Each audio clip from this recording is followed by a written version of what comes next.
បាទឥឡូវខាង model រចនាសម្ព័ន្ធដែលកំពុងដំឡើងតាម model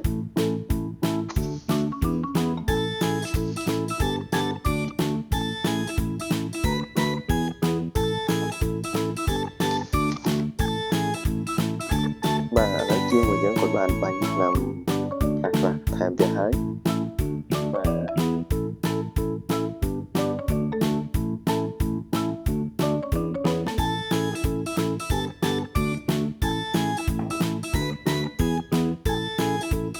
ចឹង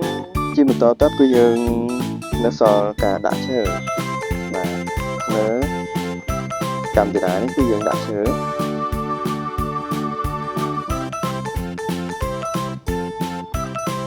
បាទឥឡូវបានឃើញថាខាងជាងរបស់យើងបាន